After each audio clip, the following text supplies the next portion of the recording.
Mrs চ্যানেলের পক্ষ থেকে স্বাগতম। পরিচালনায় এমডি মজিবুর রহমান সাহা, গল্প পাঠক আমি স্নেহা। তাহলে কথা না বাড়িয়ে শুরু করা যাক আজকের গল্প। আমাদের পাড়ার মোড়ে রয়েছে একটি কামারের দোকান। কামার সারাদিন কাজ করে, আর তার ছোট্ট ছেলে সারাদিন তার পাশে থেকে বাবার মুখে নানান গল্প শোনে। খেলাধুলা করার চেয়ে বাবার মুখে গল্প শোনাটাই তার বেশি পছন্দের।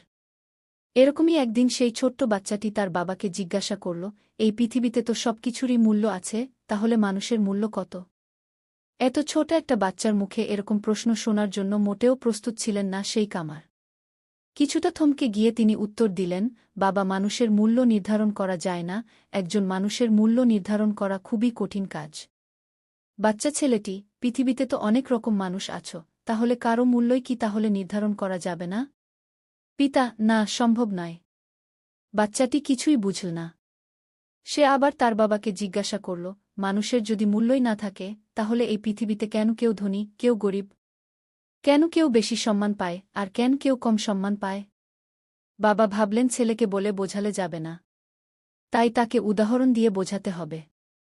বাবা বললেন, ওই যে হাপড়ের ওখানে যে লোহার রডটা পড়ে রয়েছে সেটা নিয়ে এসো। বাচ্চাটি গিয়ে লোহার রডটা নিয়ে আসতেই বাবা প্রশ্ন করলেন, বলতো এই রডটার দাম কত হতে পারে? ছেলে, আজ সকালে তো তুমি এটাকে 100 টাকা দিয়ে বিক্রি করেছ। সুতরাং এটার দাম 100 টাকা। বাবা, আমি যদি এই রডটা থেকে 5টা কাস্তে বানিয়ে দিই, তাহলে এর থেকে আমি কত টাকা পাব?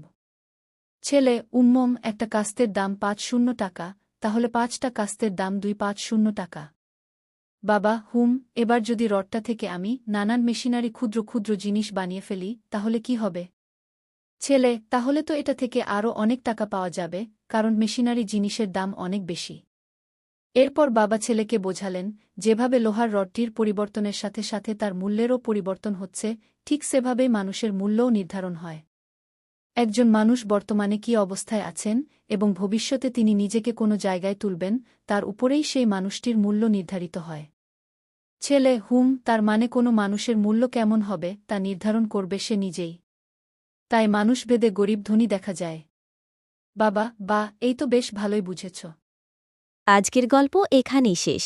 পরবর্তী গল্প খুব তাড়াতাড়ি নিয়ে আসব। ফলো করুন, চ্যানেলটি সাবস্ক্রাইব করে পাশে থাকুন। ধন্যবাদ।